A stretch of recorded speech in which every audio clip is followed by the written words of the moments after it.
Hi, Mike Rogers here for the Mike Rogers Show, and today we're going to have the interview with famous Hollywood director Stephen David Brooks Part 2.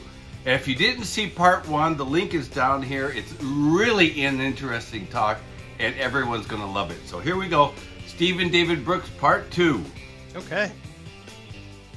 Mike Rogers Show here with you, Mike Rogers, with the world famous director Stephen David Brooks. Yeah, wait a minute. There we go. We've got a live studio audience in the place here, Stephen. Yeah, I can see them. So yesterday's show, you talked about the films, all the films you made, and all the awards you made. But you mentioned something that kind of piqued my interest, was working as a director with a screenwriter and the talent. What are the I have a hard time wrapping my head around this. So are you referring to Iris, where the star producer writer was one person? Yes. So, writing something that directing something I didn't write is a different process, because when I write something, I know the original inspiration for the story. I know a lot more than what's on the page. Mm-hmm. When I directing someone else's script, first of all, I don't know I only know what's on the page. Uh-huh. And the other thing is, I have to be sensitive to, especially when it's the writer, producer, who's also the star, it's their showpiece. Right. And with Cheryl, I wanted it to be her showpiece. It was like an action movie. She was trying to establish herself as an action martial arts actress kind of thing. And so I wanted to emphasize that. So it's a matter of altering the vision. If I write something, I can suddenly say, oh, this scene doesn't work. Let's rework it. Let's change this dialogue. Let's do this. When it's someone else's script and someone else's showpiece, can't do that. Have to at least talk to them first about it. Right. Because it's a sort of shared, it really becomes a shared vision. So, that's the main difference. The collaboration is much greater in that it's more 50-50 than it is with something that I've also written. So is it easier for you to work in that sort of a 50-50 situation, or a 30-33, or you being like the little Hitler and just ordering people about, you're gonna do this as I hear from a lot of people and reading magazines that a lot of directors are really hard-headed and stubborn, and they order people around and tell them what to do. What do you think about that? What style do you like? Well, in my visual effects days, I work with a lot of those kind of directors, but I'm not one of them. I don't change my attitude based on whether or not I wrote the script. I don't change how I deal with the crew based on, whether or not I wrote the script. That's all the same. It's all collaborative. What I'm saying is, if I wrote the script that I'm directing and I hired the actors, then the collaboration is a little bit weighted in my direction, even though I still like to hear what they say and I'm very cooperative. It's still, there's a greater chance I'm going to say, no, let's just do it my way. But when I was dealing with Cheryl, she was the producer, writer, and star, I would defer to her judgment more. If it came down to a disagreement, I would do it her way. We had very few disagreements, so it didn't really matter, but that's the main difference. Oh, so it's a lot more like directing television. In feature films, the director is the creative center. In television, the showrunner, who's usually also a writer, sometimes a creator of the TV show, and a producer, is the creative center. So the director is there to fulfill the vision of the showrunner. So working in collaboration when someone else writes the script and stars in it, produces it, is a little bit more like TV directing than feature directing. Okay, so what do you think? Your personal opinion is, and I can imagine actually, which are easier for you to work with, TV directors or movie directors as a writer? let's say you wrote something and then, you put it to a TV station or presented it to a movie. Is there a difference in that? Well, the difference would be if I wrote something, a feature that someone else directed, like I did with Toby, and I wrote Spiders and Spiders 2 for New Image that both had directors. I'm just dealing with one person. I'm developing the script, getting it ready to shoot with one person. TV, there's a writer's room, there are 12 executive producers and 10 co-producers and 5 producers. So it's a much larger group of opinions you have to deal with. Oh. I'm not saying one's better than the other, but that's the main difference between the two. So, I see.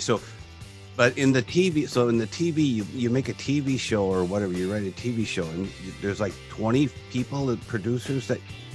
American TV shows have a lot of producers, yes. But really, and every producer is like the same level, or there's top... No, they're different levels. I mean, the top level is the showrunner. That's the person responsible for getting them written, cast, hiring the directors, supervising the directors, supervising the edit, supervising everything from pre-production through post. That's the highest level. And then there are other producers of various sorts that oftentimes are writers. I mean, there are two kinds of producers in TV. There are producers who are writers, so they have a creative aspect to them. They oftentimes will have written an episode or rewritten episodes, so there's that. And then there are the sort of line producers who are responsible for the physical production of the shows. And if you're doing 10 episodes, or in the olden days in the US, you used to do 22, 26 episodes of a show, it takes a large production team to keep that, the workflow happening. Oh, I see. So, okay. So, right. So there are the writer producers, and then there's the line producers. Right. So this is the part that's confusing me. The writer producers have experience writing. They do that. What exactly does a line producer do? Well, the line producer is part of the production team. They that includes the ADs, the production coordinator, the production office, and the line producer essentially is responsible for. They don't do all this personally. They work with people who do this, but responsible for, the budget and the schedule mainly. Finding the locations, securing the locations, making sure everyone, cast, crew gets paid, making sure there's insurance for the production, so on and so forth. It's the physical business end of making the production. So a line producer is a very important person to make sure things don't get screwed up. Yes, and they have to be, because things always go wrong, so they have to find clever ways to solve problems without blowing the budget. Very stressful job. Oh, so things always go wrong? Oh, yeah. Do you have a funny story about something that went wrong in one of your movies? On one of my movies? Yeah. Yeah, I can give an example. On Heads and Tails. Heads and Tails, we had a very tight schedule. We couldn't slide a day. We would lose locations, we would lose actors if we slipped by a day. So each day had to shoot what was scheduled. And halfway through, I think it's the 4th or 5th day of shooting, at lunch, the DP's on the phone with the lab, and he had this horrible look on his face. And when you're shooting film and the DP's on the phone with the lab, that is bad news. And the DP hung up and said the lab destroyed 4 rolls of film. It's 4,000 feet of film. That's 4,000 feet of film. That's 30 minutes worth of footage from the previous day. And of course, I have experience in visual effects. The lab always blames the camera. So we tested the camera. The camera was fine. It was the lab that screwed up. Now, unfortunately, we had a fairly new script supervisor didn't have accurate notes, and we didn't have an editor because I was the editor, so we didn't have that person keeping track of what was shot. So I had no idea what we lost from the previous day. So I had to shoot, and I also didn't want to tell the actors. No. I didn't want them to panic. I didn't want to tell the crew. I didn't want to tell anybody. So only like 3 of us knew about this problem. So I had to shoot out that day and come up with a plan to reshoot the entire previous day. Right. All that evening. Because I couldn't push the schedule by one day. So I shot blind, and I got most of what I needed. I didn't get everything I needed, so I had to do some very clever editing, pulling shots from different scenes to actually make this particular scene in this house work. Wow. So when you told the actors and actresses, what did you say to them? Like, oh yeah, I forgot. I made it sound like it was my mistake. I said, I messed up. I didn't get some shots I needed from yesterday. Do you mind staying later and we can pick these shots up? And they said, fine. They were all good. They were terrific. So, is that normal that they would all be good? Wouldn't some of them like throw a hissy fit? I mean, it's if you have a good relationship with the actors, just like if you don't abuse people and you listen to them and you treat them like human beings, even on a very low budget movie, they'll move heaven and earth to help you get the movie made. Oh, that's great. So the actors were all fine. Had no problems. Okay, so let's change subject a bit here. I heard a rumor that, well, it's more than the rumor, I guess, that you're making a movie with a very famous Japanese actress in it and a famous Japanese radio DJ that you wrote a script with. Can you tell us about that? No. No? Okay. You convinced me. Yes, it's called Rosie. And we have film and television star Momoi Kaori, or Kaori Momoi, I guess would be more Momoi Kaori. Okay, Momoi Kaori. In the lead. And it's a lovely story about, takes place in Los Angeles, so it's about, immigrants. Momoi Kaori plays a Japanese woman living in Los Angeles and Little Tokyo. Never quite got used to living in America. Her husband has passed away, and her daughter and son-in-law also passed away. So she raised her granddaughter, Ray, who, when the movie starts, is in robotics school. She's learning to be a robotics designer. And it's about how, in the United States and in Japan and around the world, everyone is all for allowing people to live a long time. I mean, medicine allows people to live well into their 80s and 90s and sometimes longer, and that's wonderful. But nobody deals with people to help them when they do age. Right. You can get in-home nursing care and all sorts of things like that, or warehouse older people in retirement homes. It's all very expensive, not very dignified oftentimes. Yeah. So it's a story of Ray has to figure out a way to take care of her ailing grandmother, so she designs a robot to do the job. That's the essence of the story. And there's also the cultural angle of the grandmother, Chizue, that Momoi Kaori plays, never quite wanted to be American. She moved here when she was an adult, so she's trying to hold on to her Japanese heritage and culture. And Ray, who grew up here, is trying to be American. So there's this conflict between the first generation and the second generation, which adds a nice sort of layer to the story. So how did you get Momoi Kaori to agree to do this film? I think you did. I did? You said no. I only introduced you and said this is how to contact her, and I don't know, because I think maybe Momoi Kaori doesn't like me, or her husband doesn't like me. That's for sure. I think they both like you. Oh, really? They speak very highly of you. No, it's you had been you were in a sitcom with her years ago. Was that the story? TV drama. TV drama. Oh, so let me.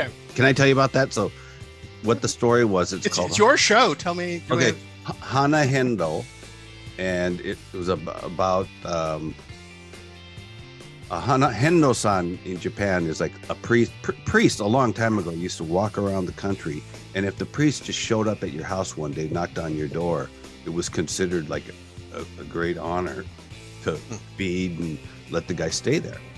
So it was about their kid going off to war. So I was a pilot, American pilot. My plane got shot down, and all these Japanese wanted to kill me. And Momoi Kaori and her husband, it was Kawarazaki Choichiro, let me stay in their house. And that was basically it. So it was a big hit show on NHK. So you went to see Momoi Kaori and yes. And her husband, about that. Yeah, they live in LA.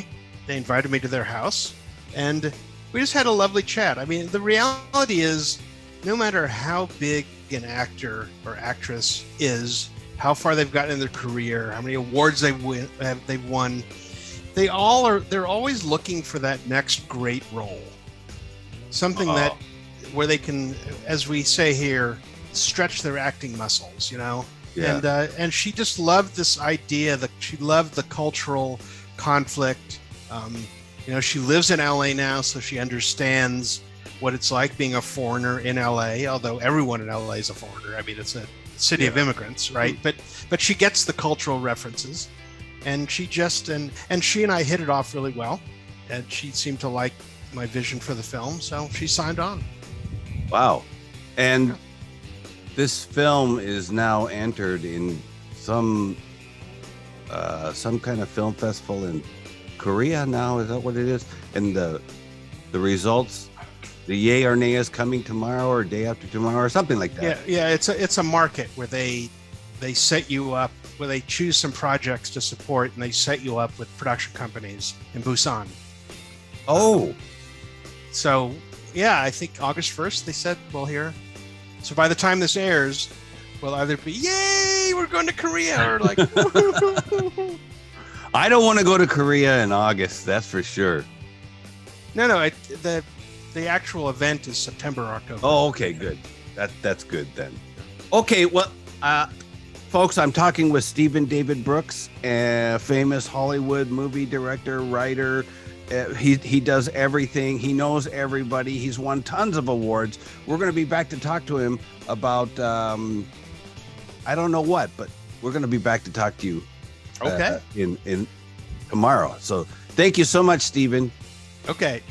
And that was the interview with Stephen David Brooks. Tomorrow we're going to have part 3 of the interview, and he talks about Betty Davis, and it's really funny and it's really interesting. Don't forget to listen to the Mike Rogers Show. The link's down here, and the link to part number 1 with Stephen's interview is down there too, so check it out.